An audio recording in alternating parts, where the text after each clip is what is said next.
के झंझावातों में भी उन्होंने अपने विचारों का दिया जलाए रखा और देश की बड़ी आबादी।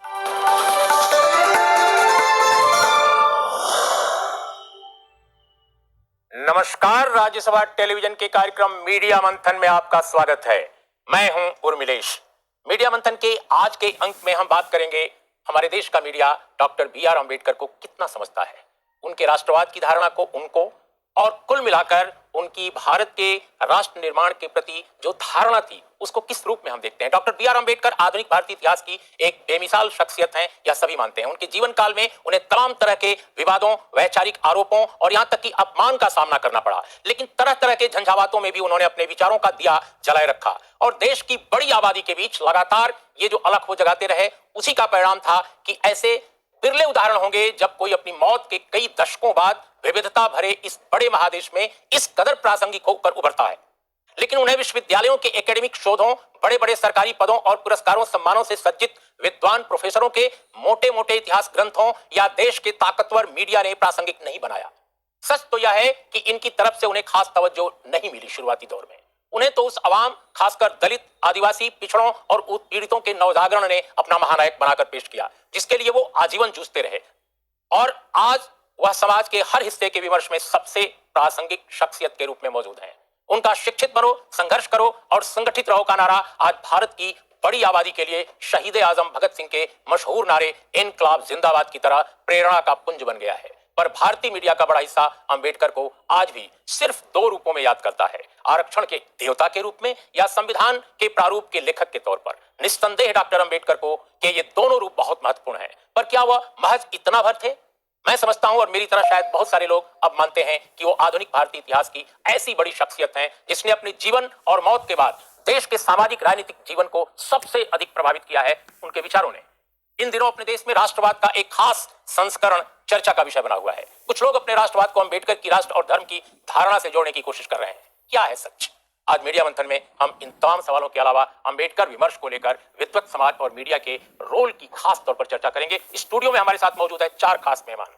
हमारे साथ हैं सुभाष गाताड़े, वरिष्ठ लेखक पत्रकार। हमारे साथ हैं अशोक टंडन, देश के जाने माने वरिष्ठ पत्रकार, और हम यह भी बता दें कि प्रधानमंत्री अटल बिहारी वाजपेयी के सरकार में वो प्रधानमंत्री के मीडिया एडवाइजर भी थे। हमारे साथ हैं प्रोफेसर विवेक कुमार, जवाहरलाल नेहरू विश्वविद्यालय के जाने माने प्रोफेसर और समाजशास्त्र के जानकार। हमारे साथ हैं देश के एक और जाने माने समाजशास्त्री, दलित बहुजन चिंतक प्रोफेसर कांचा इलैया। हम आप चारों लोगों का राज्यसभा टीवी के स्टूडियो में स्वागत करते हैं। शुरुआत करते हैं सुभाष गाताड़े आपसे। आपको कैसे आज के कॉन्टेक्स्ट में अगर हम जानना चाहें तो डॉक्टर अंबेडकर की जो रिलेवेंस, उनके रिलेवेंस को लेकर तो कोई डिस्प्यूट नहीं है, लेकिन जिस रूप में भारत में विद्वत समाज, भारत का मीडिया जिस रूप में उनको पेश करता है और जो जो उनको, उनके चेहरे, उनके विचार, जिन चीजों को रखता है, आज के कॉन्टेक्स्ट में आप कैसे देखते हैं?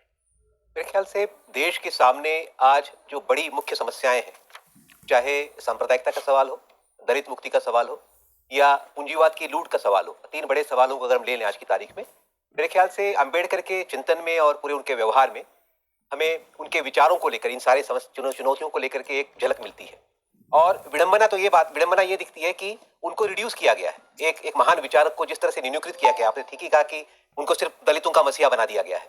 और अगर हम संविधान के बारे में, संविधान की चर्चाओं को भी देखें, लेकिन उसके पहले जो एक बहुत महत्वपूर्ण ग्रंथ था उनका, स्टेट्स एंड माइनॉरिटीज, जिसमें उन्होंने भारत का कैसा नक्शा वो देखते हैं, जिसका एक रूपरेखा उन्होंने प्रस्तुत की थी, जिसमें उन्होंने तीन बड़ी बातों, और भी तमाम बातों का उन्होंने उल्लेख किया था, लेकिन तीन बड़ी बातों का उल्लेख किया था। उन्होंने इस खतरे को देखा था कि आजाद हिंदुस्तान में जहां पर तमाम संप्रदाय हैं, वहां पर बहुसंख्यकवाद एक खतरा बन सकता है।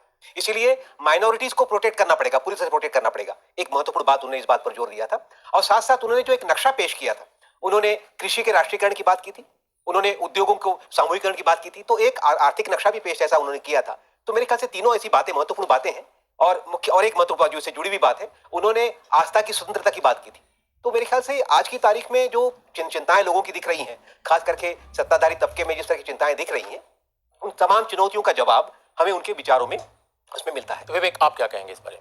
मुझे लगता है कि मैं सहमत हूं कि बाबा साहब अम्बेडकर के व्यक्तित्व और कृतित्व का संकुचितीकरण हुआ है और संकुचित आधार पर बाबा साहब अम्बेडकर को पहले दलितों का मसीहा बनाया गया, फिर बाबा साहब को कुछ लोगों ने कहा नहीं, वो तो भारतीय संविधान के लेखक हैं, उसमें भी लोगों को प्रॉब्लम हुई जी। और बाद में वही व्यक्ति लिखा भी गया, किताब आई, वर्शिपिंग द फॉल्स गॉड, और उनको मिनिस्टर के पद पर सुशोभित करवाया गया और उनको राज्यसभा भी भेजा गया। अभी तक उसको खंडन नहीं आया किताब का, तो वहां पर भी उनकी इंटीग्रिटी पर शक किया गया। लेकिन आज के दौर में बाबा साहब अम्बेडकर को राष्ट्र निर्माता बताया जा रहा है, लेकिन बाबा साहब अम्बेडकर के 96 वर्ष पहले जो उनका इतिहास है वो ये बताता है कि इस मीडिया ने उनको तरजीह नहीं दी, और इसीलिए बाबा साहब अम्बेडकर को समय समय पर खुद के अखबार निकालने पड़े, और चाहे मूकनायक हो, 1920 से शुरू करते हैं, मूकनायक हो, बहिष्कृत भारत हो, समता हो, जनता हो, प्रबुद्ध भारत तक चाहते हैं। लेकिन सबसे बड़ा जो एक 73 वर्ष पहले का दस्तावेज हमको मिलता है, जिसमें बाबा साहब अम्बेडकर गांधी, रानाडे और जिन्ना के लिए हिंदू प्रेस का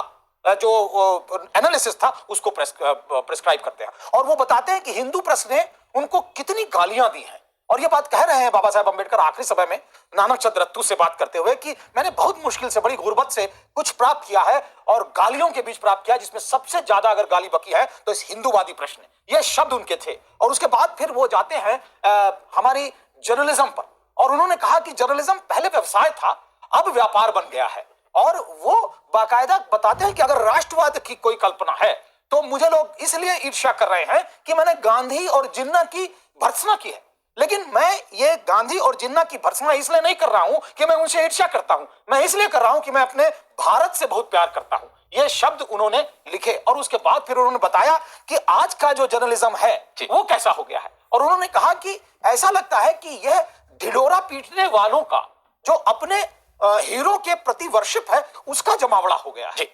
अशोक टंडन साहब, विवेक जो कह रहे हैं उससे जस्ट हम एक बात जोड़ कर सामने रखना चाहते हैं कि राइटिंग एंड स्पीचेज महाराष्ट्र सरकार ने जो छापा बाबा साहब का, मैं उसके बारे में 8 में उनका एक बहुत महत्वपूर्ण कोट है राष्ट्रवाद के बारे में, विवेक ने जो कहा बहुत उससे जुड़ा हुआ है। वो मैं कोट कर रहा हूं, जब सारी दुनिया राष्ट्रवाद की बुराई के विरुद्ध खड़ी हो रही है और किसी न किसी अंतर्राष्ट्रीय संगठन में पनाह ले रही है, उस समय जिन्ना साहब मुस्लिम राष्ट्रवाद की बात कर रहे हैं। अगर अंबेडकर जिन्ना की आलोचना ने उनके कथित नेशनलिज्म पर इन शब्दों में कर रहे हैं तो हिंदू राष्ट्रवाद का समर्थन वो कैसे कर सकते हैं? आप हिंदू राष्ट्रवाद को तो वह शुरू से ही लगातार खारिज करते रहे और शब्दों में बोलकर वो उन्होंने किया बार बार। तो मेरा ये कहना है कि उनको जिस रूप में लिया गया है, आज उनको जिस रूप में लिया जा रहा है, आप कैसे देखते हैं? देखिए, बाबा साहब अम्बेडकर को आज किस रूप में लिया जा रहा है, उसकी बजाय बाबा साहब अम्बेडकर उस समय इस देश को और इसके देश की पत्रकारिता को किस तरह से लेते हैं, मैं केवल आपको एक उदाहरण देता हूं। 25 नवंबर 1949 को उन्होंने ड्राफ्ट कॉन्स्टिट्यूशन जो है कॉन्स्टिट्यूएंट असेंबली में पेश किया। अपने भाषण के अंत में वो कहते हैं कि मैं चाहता तो मैं अभी अपनी सीट ले सकता था, मैं बैठ सकता था, लेकिन मेरे मन में एक चिंता सता रही है और मैं वो चिंता व्यक्त किए बिना बैठूंगा नहीं। और वो जो चिंता उन्होंने व्यक्त की है उसके मैं 8 लाइनें आपको पढ़ के सुनाना चाहता हूं। मैं समझता हूं उससे ज्यादा मुझे कुछ कहने की आवश्यकता नहीं है। बाबा साहब अम्बेडकर कहते हैं 26 जनवरी 1950 को देश स्वतंत्र हो जाएगा, लेकिन क्या उसकी स्वतंत्रता को क्या होगा? Will she maintain her independence और will she lose it again? उसके बाद वो कहते हैं this is the first thought that comes to my mind, it is not that India was never an independent country, the point is that she once lost the independence she had, will she lose it second time? फिर वो आगे कहते हैं कि what perturbs me greatly is the fact that not only India has once before lost her independence, but she lost it, इसको ध्यान से सुनिए, but she lost it by the infidelity and treachery of some of our own people। ये बहुत बड़ा बयान उन्होंने दिया और यहाँ पर वो उस अपने भाषण में उन लोगों का भी जिक्र करते हैं जिनकी ट्रेचरी और इनफिडेलिटी के कारण देश गुलाम हुआ था। आगे वो कहते हैं will history repeat itself? यहाँ वो उसका जवाब देते हैं If we are going to have many political, देखिए ये 67 साल पहले बाबा साहब अम्बेडकर कह रहे हैं, we are going to have many political parties with diverse and opposite political creeds. Will India place the country above their creed or will they place creed above the country? I do not know. आगे वो कहते हैं but this much is certain that if the parties place creed above country, our independence will be put in jeopardy a second time and probably be lost forever. एक second. This eventually must all resolutely guard against. We must be determined to defend our independence with the last drop of our blood. मैं समझता हूँ आज की स्थिति में भी राष्ट्रवादी कोई भी ताकत होगी, इस प्रकार का बयान 67 साल पहले दिया हुआ बाबा साहब अम्बेडकर का, उससे बड़ा राष्ट्रवादी कोई नहीं हो सकता। उस समय के समाज ने या आबाद में उनको कैसे उनका चित्रण किया, मैं समझता हूँ ये उसको स्पष्ट करता है। एक बात मैं और कहूंगा, मीडिया के बारे में बात आई। मीडिया उनको आज कैसे देखता है या 67 साल तक कैसे देखता आ रहा है। बाबा साहब अम्बेडकर ने 67 साल पहले मीडिया का जो चित्रण किया संविधान सभा में, जब 1901 पर बहस हो रही थी, तो उस समय के बड़े नेताओं ने कहा कि हमें फंडामेंटल राइट्स में, freedom of speech and expression में फ्रीडम ऑफ द प्रेस शब्द के लिए एक क्लॉज ऐड करनी चाहिए। बाबा साहब अम्बेडकर की दूरदर्शिता देखिए, वो ये कहते हैं कि नहीं, इसकी कोई आवश्यकता नहीं है। 19(1)(a) में जो freedom of speech and expression दिया गया है, प्रेस का फ्रीडम उसमें निहित है, लेकिन यदि हम एक स्पेसिफिक प्रोविजन बनाते हैं, आने वाले समय में मीडिया उसका दुरुपयोग कर सकता है और अपने आप को खुदा मान सकता है। इसलिए मीडिया का इस प्रकार का क्योंकि शायद वो मीडिया का चरित्र जानते थे, भारत के जो विवेक कुमार कह रहे हैं। आज जो परिस्थिति हो रही है, तो 67 साल पहले जो बाबा साहब अम्बेडकर ने मीडिया का चित्रण किया और खतरा दिखाया कि इसको इस प्रकार से मत अलग से कैटेगरी को रखो कि जिससे उसका दुरुपयोग हो सके। प्रोफेसर कांचा इलैया, अशोक टंडन साहब ने उनके विचारों को, बाबा साहब के पर्सपेक्टिव को, खासकर नेशनलिज्म के कॉन्टेक्स्ट में जैसा वो कह रहे हैं, उन्होंने अपनी बात रखी। आप कैसे देखते हैं भीमराव अंबेडकर साहब को? कैसे अंबेडकर के राष्ट्र की धारणा को, जाति और धर्म के रिश्तों को आप कैसे व्याख्यायित करते हैं सर? नहीं उर्मिला जी, आज बाबा साहब अम्बेडकर का 125th बर्थ एनिवर्सरी जो सेलिब्रेट किया जा रहा है देश में, ये एक बड़ा माहौल एक तरफ हो रहा है, दूसरा तरफ ए नेशन को कैसा रिप्रेजेंट करना है, कौन सी सिंबल्स रिप्रेजेंट करेगा, ये दूसरा एक चर्चा काफी बड़ा हो रहा है। जो सरकार में है वो लोग बाबा साहेब अम्बेडकर को अपना बना के और उसके बारे में जो बिल्डिंग्स बनाने के लिए बात कर रहे हैं, उसका चिंतन को हम ओन करने, आप वो लोग भी ओन करने के लिए बात कर रहे हैं, और दूसरी तरफ जो नेशनलिज्म के बारे में जो नारा दे रहे हैं, वो नारा आज देश को रिफ्लेक्ट नहीं करेगा। ये देश एक बार जो है बुद्ध भूमि था। आज अगर ये देश का नेशनलिज्म को कोई एक इंडिविजुअल थिंकर मॉडर्न पीरियड से रिप्रेजेंट करता है, वो बाबा साहेब अम्बेडकर। सो मेरा ख्याल में ये नया नारा जो है देश का नेशनलिज्म का नारा, ये वो होना है, भीम भूमि की जय। जो अदर नारा होते हैं वो जो दलितों को, बैकवर्ड क्लासेस को, ट्राइबल्स को, जो प्रोडक्शन करने वाले हैं, जो अपना फल को देश को दे रहे हैं, जो सोल्जर्स को भी खिला के वहां बॉर्डर्स पे खड़े कर रहे हैं, वो लोगों को ना भारत माता की जय ना वंदे मातरम रिप्रेजेंट करेगा। तो दूसरा जो मीडिया का बात है, मीडिया ने अंबेडकर को अब तक दलित नायक बोले थे, अब तक सब कुछ दिन के पहले महार नायक बोले थे, आज उन्हें इंटरनेशनल सोशल रिफॉर्म लीडर बन गया। और उसका एक किताब, नया किताब आ रहा है, वो गवर्नमेंट पूरा छप रहा है, पूरा वॉल्यूम छप रहा है, इसको गवर्नमेंट छोड़ दिया। रिडल्स इन हिंदुइज्म जो किताब उन्हें लिखा जी, वो अभी फिर नया कॉपी बाहर आ रहे हैं 14 को। उसमें अगर हिंदुइज्म रिफॉर्म नहीं होते हैं, अगर हिंदुइज्म सोशल इक्वालिटी को, जो दलितों को, पीड़ित लोगों को, बैकवर्ड क्लासेस को, जो आरएसएस के लोगों जैसे ऑर्गेनाइजेशन, जो हिंदू सिस्टम्स है, जो शंकराचार्य पीठास है, वो उसको हिंदू कहते हैं, उसको शंकराचार्य नहीं बनाने देते हैं, उसको पुजारी नहीं बना देते थे। मोहन भगवत के जैसे लोग सब देंगे, हम दलितों को बोल रहे हैं, बैकवर्ड्स को बोल रहे हैं, मगर वो शंकराचार्य पीठा पे बैठेंगे, वो प्रीस्ट बनेंगे तिरुपति टेम्पल में।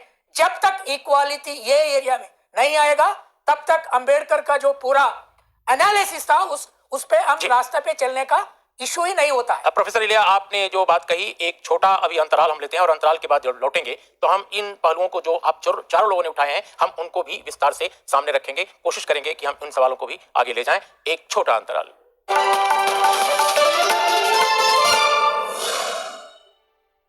मीडिया मंथन की आज की चर्चा में आपका एक बार फिर स्वागत है। हम बात कर रहे हैं कि डॉक्टर अंबेडकर को भारत के मीडिया ने कैसे समझा, कितना समझा, और डॉक्टर अंबेडकर आज के कॉन्टेक्स्ट में अगर इतने रिलेवेंस उनकी बढ़ी है तो उसके पीछे विद्वज्जन हैं, यूनिवर्सिटीज की बड़ी बड़ी रिसर्च है, मीडिया है, या वे लोग हैं जिनके लिए वो जीवन भर संघर्ष करते रहे, लेकिन उनके दौर में मीडिया ने उनके साथ न्याय नहीं किया और बाद में भी शायद बहुत दिनों तक नहीं। मैं ये समझना चाहता हूं सुभाष गदाड़े साहब कि क्या वाकई अगर दलित बहुजन समाज जो भारत का है उसके अंदर एक राजनीतिक नवजागरण अगर न आया होता तो क्या डॉक्टर अंबेडकर इस देश के महानायक के रूप में, या जैसा डॉक्टर कंचा इलैया कह रहे हैं कि पूरी दुनिया में उनको एक सोशल, एक पॉलिटिकल रिफॉर्मर के तौर पे आज माना जा रहा है, क्या उनको इस रूप में जगह मिली होती? हम साफ अगर पूछें आपसे कि बहुजन जो समाज है, जो बल्कि उसके एक नायक भी कांशीराम थे जो बाद के दिनों में इमर्ज किए। क्या ये वो दौर जब ये राजनीतिक विमर्श सामने आया, क्या all of sudden doctor Ambedkar महानायक के रूप में उभरते हैं? इसमें इसमें मीडिया कहाँ है, इसमें रिसर्चेस कहाँ है एकेडमिक इंस्टीट्यूशंस की? क्या ये केवल जन आंदोलन नहीं है? क्या ये केवल वे लोग नहीं है जो वाकई उनको नायक मानते थे और जिनको आज पूरा देश नायक मान रहा है? मेरे ख्याल से दलित बहुजन समाज में जबरदस्त जो जागृति आई, जो सड़कों पर लोग उतरे लाखों की तादाद में, जिसकी वजह से ही अंबेडकर जो बहुत हाशिए पर डाल दिए गए थे, अपनी मौत के समय भी बहुत कोई लोकप्रिय नहीं थे, और जिस तरह से उनको दुत्कारा गया था, जिस तरह चुनाव हरवाया गया, या हरे वो लगातार, उनको किस तरह से, बिल्कुल बिल्कुल, तो उस वजह से, तो इस दलित बहुजन आंदोलन की ताकत की वजह से, मेहनत कश आंदोलन की ताकत की वजह से ही मेरे ख्याल से वो एक नए सिरे से हम लोग महामानव के तौर पर उनको देख रहे हैं। उनके व्यक्तित्व में कोई बदलाव नहीं आया है। वो जो महान थे, पहले से डे वन से महान थे। उन्होंने भारतीय समाज को लेकर के जो मौलिक सवाल रखे थे, वो सवाल पहले से मौजूद थे, लेकिन इस आंदोलन ने ही उनको एक नई ताकत नई दी है। लेकिन विवेक कुमार, मीडिया जो भारत का है, इतना उसका आकार बड़ा है, इतना विशाल मीडिया है, इस मीडिया में अंबेडकर अभी भी जन्मतिथि के दिन, निर्माण के दिन, महानिर्वाण के दिन वही याद आते हैं, या बीच बीच में कभी संविधान की कोई चर्चा हो जाए तब याद आते हैं? अंबेडकर मीडिया में कहाँ है? अभी तमाम लोग हैं, आप अगर देखें मेन स्ट्रीम मीडिया में गोलवलकर से लेकर के और मोहन भागवत तक, गांधी से लेकर नेहरू तक, राजीव गांधी तक, यानी सभी लोग हैं, लेकिन अंबेडकर कितनी बार याद आते हैं और किस रूप में याद आते हैं? अभी तक तो नहीं याद आया, लेकिन आना शुरू हो गए हैं अब, और कम से कम जो है कार्यक्रम शुरू हो गए। मुझे लगता है कि मीडिया बहुत दिनों तक उनको नजरअंदाज नहीं कर पाया, और एक सबसे बड़ा उसका प्रमाण जो दिखाई दिया वो भारतवर्ष में जो एक टेलीविजन था, और उसने एक यहाँ पर सर्वे करवाया कि who is the greatest Indian, और बड़ी ही चतुराई से क्वेश्चन जो पूछा गया, who is greatest Indian after Gandhi. अगर मुझे लगता है कि मीडिया ये पूछता कि वास्तविकता में भारतवर्ष में कौन जो है सबसे बड़े इस समय, who is the greatest Indian, तो मुझे लगता बाबा साहब को वोट मिलता और बाबा साहब अव्वल आते। लेकिन एक बात मैं यहां कहना चाहूंगा, मैं एक मिनट कह रहा हूं कि आज जो मीडिया है उसको यह पता चल गया है कि वास्तविकता में बाबा साहब अंबेडकर की जो पोजीशन पहले थी उससे कहीं ज्यादा बड़ी है, ये उनको ज्ञात हो रहा है। मैं एक सवाल आपसे जरूर करना चाहता हूं, बिल्कुल संक्षेप में उसका जवाब भी चाहेंगे, कि इंग्लिश मीडिया में, अंग्रेजी के प्रेस में, खासकर जो कुछ जर्नल्स हैं, अच्छी पत्रिकाएं हैं, उन्होंने तो बाबा साहब को बीच बीच में कभी कभी एक पुनर्मूल्यांकन किया, खासकर मैं बात कर रहा हूं आपको 80s के दौर में या 80s के बाद, लेकिन अभी हाल के वर्षों में भी, जैसे द कारवैन मैगजीन ने, आउटलुक ने, लेकिन Hindi media, Hindi press, private channels, television की, उनके यहां बाबा साहब कहां है? बाबा साहब इसीलिए कहा था जो हिंदी प्रेस है, बाबा साहब ने पहले तो कांग्रेस प्रेस की बात करी, फिर हिंदू प्रेस की बात करी, और उन्होंने, बाबा साहब ने एक सेंटेंस प्रयोग किया, मैं उसको बता दूं, हो सकता है उसमें आंसर निकल आए। उन्होंने कहा कि जो मेरे प्रति हिंदू प्रेस का रवैया है, जिस प्रकार से वो मुझसे ईर्ष्या करता है, उसको केवल मैं इतना कह सकता हूं, उसकी उन्होंने एक तरह से वानगी बताई कि वह सवर्ण समाज का, दलितों के प्रति जो ईर्ष्या का रवैया है, वही हिंदू प्रेस का रवैया मेरे प्रति है। तो मुझे लगता है कि वो वास्तविकता में स्थापित होता है। प्रोफेसर कांचा इलैया, आप लगभग आसपास, बिल्कुल एक ही साल तो नहीं, लेकिन कुछ एक अंतराल के बीच में भारत में दो महत्वपूर्ण किताबें आती हैं। Doctor B R. अंबेडकर की किताब एनिहिलेशन ऑफ कास्ट, जो वस्तुतः एक भाषण था जिसको लाहौर में देना था जाति तोड़क सभा में, जो नहीं हुआ, लेकिन बाद में पुस्तिका के रूप में वो छपी, वो किताब हमारे पास है। और दूसरी किताब गोलवलकर साहब की आती है, वी और आवर नेशनहुड डिफाइंड। अगर इन दोनों किताबों को आप देखें तो दो तरह की दार्शनिक धाराएं हैं, दो तरह का दृष्टिकोण है, दो तरह का विजन है, लेकिन एनिहिलेशन ऑफ कास्ट जैसी क्रांतिकारी, क्रांतिदर्शी, एक नए चिंतन की जमीन जमाती हुई किताब, उसकी चर्चा भारत में 90 के दशक के बाद शुरू होती है।